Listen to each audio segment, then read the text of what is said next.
सुन लो, जुमा का दिन शबे कद्र से भी अफजल है। अच्छा, ये लिख के मौलवी अशरफ अली थानवी ने कहा, ये मैं अपने मन से अपने पेट से गढ़ के बयान नहीं कर रहा, बल्कि यही बात इमाम अहमद इब्न हंबल, इमामुल अइम्मा, इमामुल मुहद्दिसीन, 10 लाख हदीसे रसूल का हाफिज, गौसे आजम का पीर, क्या बात है, सुभान अल्लाह, जोर से कहो ना, सैकड़ों उलमा का उस्ताजुल उलमा वल अइम्मा इमाम अहमद इब्न हंबल ने भी यही बात लिखी, और मुहक्किक अल इतलाक शेख अब्दुल हक मुहद्दिस दहलवी ने भी यही बात लिखी। और ये कह के अशरफ अली थानवी ने ये कहा कि सुनो, जुमा का दिन शबे कद्र से अफजल है। शबे कद्र क्यों अफजल है? इन्ना अंज़लनाहु फी लैलतिल क़द्र, इसलिए कि हमने कुरान को शबे कद्र में नाजिल किया है। यानी शबे कद्र की अपनी कोई फजीलत नहीं है, जो भी फजीलत है वो है इसलिए कि शबे कद्र को कुरान के नुज़ूल से निस्बत है। उस रात कुरान मुक़द्दस नाजिल हुआ, इसलिए शबे कद्र हर रातों में सबसे अफजल हो गई। अब आगे मौलवी अशरफ अली थानवी ने कहा, शबे कद्र को कुरान ने अफजल किया है। शबे जुमा वो रात है जिसे साहिब कुरान फख्र बनी आदम मोहम्मद अरबी ने अफजल कर दिया। सुभान अल्लाह, तकबीर, नाराए रिसालत, नाराए हैदरी, नाराए हैदरी, नाराए हैदरी, दमदार दमदार दमदार खतीबे हिंदुस्तान शफीकुल कादरी, नाराए तकबीर। अभी आप जबरदस्ती बोल रहे हैं, जब आप दिल से बोलने लगेंगे तो मैं जल्दी से तकरीर आगे बढ़ाऊंगा। मौलाना अशरफ अली थानवी ने फज़ाइल जुमा में सफा नंबर 4 में क्या कहा? जुमा का दिन, जुमा की रात, जुमा का दिन अफजल है शबे कद्र से, इसलिए कि शबे कद्र को निस्बत है कुरान से, और जुमा जो है उससे निस्बत है साहिब कुरान। सुभान अल्लाह, बेशक। क्या कैसे? अब मौलाना अशरफ अली थानवी ने, जो देवबंदियों का इमाम, जमातियों का इमाम, वहाबियों का इमाम, मीलाद मनाने वालों से कोई ताल्लुक नहीं, मगर सुनो क्या लिखा कि जुमा की शब वो शब है जिस शब नूरे मुस्तफा जनाबे अब्दुल्लाह बिन अब्दुल मुत्तलिब के पेशानी से मुंतकिल होकर रहमे अक़दस जनाबे सैयदा तैयबा ताहिरा आमिना सलामुल्लाह अलैहा के मुक़द्दस रहम में दाखिल हुआ।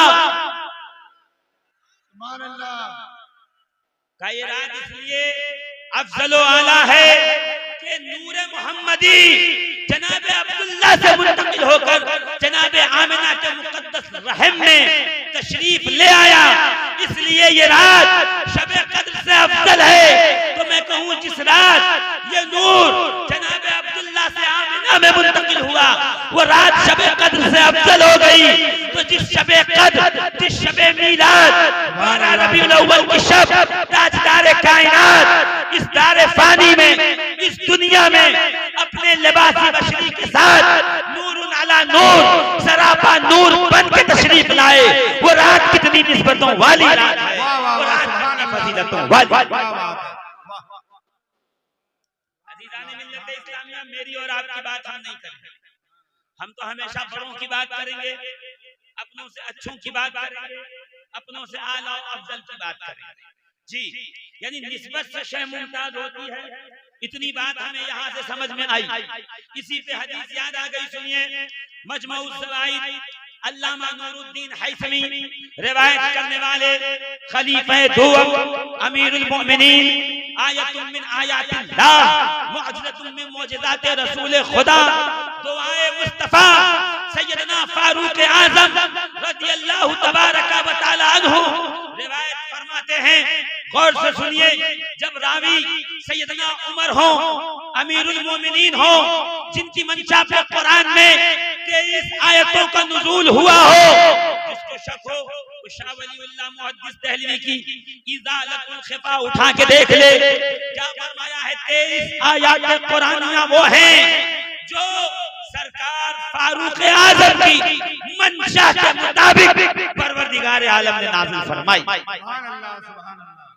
अगर उमर आके कहें या रसूल अल्लाह मैं ये चाहता हूं, मेरी ख्वाहिश ये है कि आपकी अज़वाज, आपकी बेनात जब बाहर निकले तो चेहरे का भी पर्दा करें, वरना अरब में इतने चेहरे और इतने हाथों का पर्दा नहीं था जितने आज़ान नमाज में खुले हुए थे। फारूक आज़म ने कहा या रसूल अल्लाह मेरी ख्वाहिश और इच्छा और तमन्ना ये है कि आपकी बेटियां और आपकी मुकद्दस अज़वाज जब बाहर निकले मदीने की गलियों में तो वो अपने चेहरे और अपने हाथों का भी पर्दा करें, चादरें खूब लपेट के चलें। यहाँ फारूक आज़म नबी करीम की बारगाह में अर्ज़ गुज़ार हुए, वहाँ बुलबुले सिदरा जिब्रील अमीन बारगाह रिसालत में आके कुरान की आयत तिलावत करने लगे। या रसूल अल्लाह रब ये चाहता है उमर के अर्ज को आपकी उम्मत में, आपके अहले बैत पर, आपकी अज़वाज और बनात पे लाजिम करार दिया जाए कि जब घर से बाहर निकले तो मुकम्मल पर्दे का एहतमाम कर। जोर से कहिए ना, सुभान अल्लाह। अज़ीज़ान मिल्लत इस्लामिया, यहाँ सहाबे किराम की तादाद हज के मौका मक्कतुल मुकर्रमा में मकाम इब्राहिम जो एक पत्थर है जिस पे सैयदना इब्राहिम के कदमों के निशान हैं, जब वहां पर फारूक आज़म पहुंचे तो फारूक आज़म अर्ज़ गुज़ार हुए या रसूल अल्लाह अलैका सलात व तस्लीम। उमर ये चाहता है जब इस निशाने कदम के पास आए तो यहाँ पे 2 रकात नमाज पढ़े, सजदे करे, अपनी जमीन पर रखे, अपने पेशानी को खुदा के आगे झुकाए। कहते सहाबा एक तरफ खड़े हो गए, उमर एक तरफ खड़े हैं। सहाबा कहते या रसूल अल्लाह मुश्किल से तो इन पत्थरों से पीछा छूटा, मुश्किल से तो हम माबूदाने बातिला के सजदों से बाज आए, बड़ी मुश्किल से तो हमने माबूदाने बातिला को सजदा छोड़ा है। पत्थरों से लगाव कम हुआ, पत्थरों से उनसियत कम हुई। अब उमर ये चाहते हैं कि हम दोबारा पत्थरों की याद में, पत्थरों के सामने सजदा अदा करें। अभी ये गुफ्तगू चल रही थी, रहमत आलम खामोश थे। इतने में सैयदना जिब्रील अलैहिस्सलाम तशरीफ लाए और सलाम अर्ज किया। अर्ज करने के बाद फरमा रहे हैं परवरदिगार आलम ने आपके लिए पैगाम भेजा, जिब्रील सुनाओ। जिब्रील कहते हैं औज़ु बिल्लाहि मिनश शैतानिर रजीम, बिस्मिल्लाहिर रहमानिर रहीम। या रसूल अल्लाह आयत आई है क्या आयत करीमा है? फरमाया वत्तखिज़ू मिन मकाम इब्राहीम मुसल्ला। ऐ हबीब क़यामत तक जब हरम में आपका उम्मत आता रहेगा, उमर की तमन्ना के मुताबिक मकाम इब्राहीम की सजदा कर। सुभान अल्लाह, सुभान अल्लाह।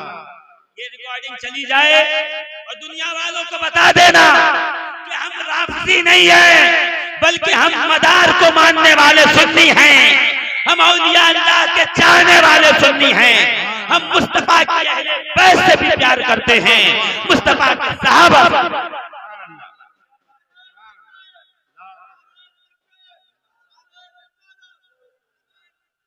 या रसूल अल्लाह, या अली। दमदार, जोर से हाथ देंगे, दमदार, दमदार, दमदार।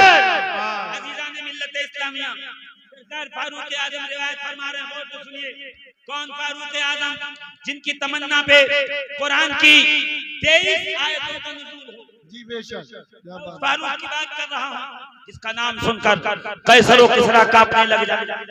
अभिशाह का बादशाह अपना तख्त, अपना ताज, अपनी तलवार ला के खिदमत में पेश करे। वो फारूक आज़म जिसके अदल का आलम यह हो कि एक ही तट पे, एक ही किनारे पे, तालाब और नदी के किनारे खड़े होकर शेर और बकरी पानी पिए। वो जानते थे ये दौरे फारूकी है, अगर एक जर्रा बराबर जुल्म होगा तो उमर फारूक का दुर्रा होगा, नबी की शरीयत होगी और हमारा इंसाफ। सुभान अल्लाह, क्या बात है, क्या बात है, बहुत अच्छा क्या रिवायत करते हैं मजमू ज़वाइद जी, अल्लामा नूरुद्दीन हैसमी।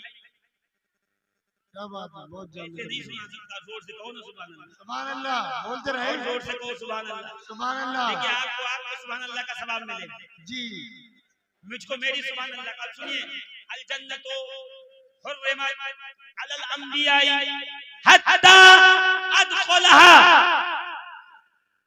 ये हदीस है ना। शेर सुन के सुभान अल्लाह कहते हो?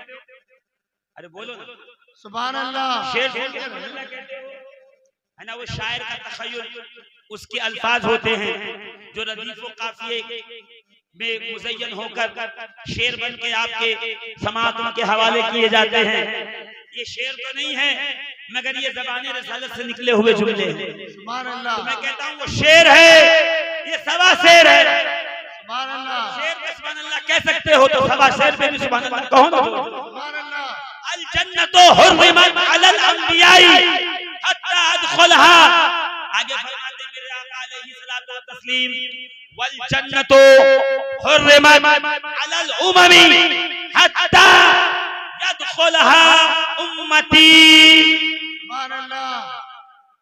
और जोर से कहिए। अब जरा तर्जुमा सुनिए, मेरे आका क्या फरमाते हैं, जन्नत तमाम अंबिया पर हराम है। आदम, नूह, इब्राहिम, इस्माइल, इसहाक, दानियाल, अय्यूब, याकूब, यूसुफ, यहिया, ज़करिया, मूसा, ईसा, जन्नत तमाम नबियों पर हराम है जब तक के मैं आमिना का लाल जन्नत में दाखिल न हो। सुभान अल्लाह, क्या बात है। नारे तकबीर, नारे रिसाला, सरकार की आमद, मुख्तार की आमद, खतीबे अहले बैत, दम मदार, उर्से निसारे मिल्लत, फैजान शादी मोहम्मद शेर मियां, नारे तकबीर। एक टुकड़े का तर्जुमा था। मेरे आका फरमाते जन्नत तमाम नबियों पे हराम है जब तक कि मैं आमिना का लाल जन्नत में दाखिल न हो जाऊं। और आगे बढ़ के आगे क्या फरमाते हैं, जन्नत तमाम उम्मतों पे हराम है जब तक कि मेरी उम्मत जन्नत में दाखिल न हो जाए। मैं पूछना चाहूंगा या रसूलल्लाह अलैहिस्सलातु व तस्लीम, आपका तो हमें पता है आप इमामुल अंबिया हैं, सैयदुल मुरसलीन हैं, वजह तखलीक कायनात है, महबूबे रब्बिल आलमीन हैं, परवरदिगार आलम के हबीब। आप पहले जाएंगे, तमाम नबी बाद में जाएंगे, ये समझ में आता है, मगर हम पहले जाएंगे क्या मतलब? जी, क्या बात है। इनमें कमाल क्या है, झूठ हम बोले, चोरी हम में, गीबत हम में, इल्म दीन से दूरी हम में, नमाजें हम नहीं पढ़ रहे, रोजे हम नहीं रख रहे, हज फर्ज होने के बाद हज को हम नहीं जा रहे, ज़कातें हम नहीं अदा कर रहे, तमाम गुनाह, तमाम बुराइयां, तमाम ऐब सब जमा है इस कौम के अंदर। उसके बाद भी अल्लाह के रसूल फरमाते हैं जब तक मेरी उम्मत जन्नत में दाखिल न हो जाए, सुभान अल्लाह, किसी की उम्मत जन्नत में नहीं जाएगी। सुभान आप क्या अल्लाह। समझे, हम गुनहगार जब तक जन्नत में नहीं जाएंगे, असहाबे कहफ जन्नत में नहीं जा सकते, आसिफ बिन बरखिया जन्नत में नहीं जा सकते, सुभान अल्लाह। कौम बनी इस्राइल के अख्तार, अबदाल, नौजवान, औताद, सालिकीन, औलिया, मुत्तकीन, परहेजगार कोई जन्नत में नहीं जा सकता जब तक के हम गुनहगार जन्नत में दाखिल ना हो। क्या बात है, सुभान अल्लाह। मैं सोचने लगा कि आखिर इसकी वजह क्या है कि हम गुनहगार जब तक नहीं जाएंगे तो कोई उम्मत नहीं जा सकती। तो उलमा फरमाते हैं, बिलखुसूस अल्लामा कुर्तबी अपनी तफसीर में फरमाते हैं, वजह यह है कि वो उम्मतें वो हैं जिनको तमाम अंबिया या रसूल या उलुल अज़्म जो है उनकी निस्बत और उम्मत होने का फख्र हासिल है। ये उम्मत वो है जिसे रब के महबूब के उम्मती होने का फख्र हासिल, सुभान अल्लाह बेशक, सुभान अल्लाह। जिसकी निस्बत इमामुल अंबिया से होगी वो जन्नत में पहले जाएगा, बाकी सारे लोग जन्नत में। अब इसी के ज़िम्न में इमाम राज़ी अपनी तफसीर में एक वाक़या लिखते हैं, रिवायत फरमाते हैं हज़रत जनाबे मूसा अला नबीना व अलैहि सलातु व तस्लीम के सामने से तमाम उम्मतें गुजारी गई। ये नूह की उम्मत गुजर गई, इब्राहिम की उम्मत गुजर गई, मूसा व ईसा की उम्मत गुजर गई, खुद जनाबे मूसा साहिब उम्मत नबी, साहिब किताब नबी, साहिब शरीयत नबी, कहते गुजरते गुजरते उम्मत मुहम्मदिया सुभान अल्लाह। जैसे उम्मत रसूल खातमुल अंबिया की उम्मत जैसे ही सामने आई, जनाबे मूसा ने हाथ उठाया, परवरदिगार आलम ये उम्मत मुझे अता फरमा दे, मैं चाहता हूं कि इस उम्मत का नबी मैं हूं। सुभान अल्लाह, सुभान अल्लाह। मैं पूछना चाहता हूं आखिर वो कमाल क्या है, आखिर वो बुजुर्गी क्या है, आखिर वो फजाइल क्या है जो इस उम्मत में है कि मूसा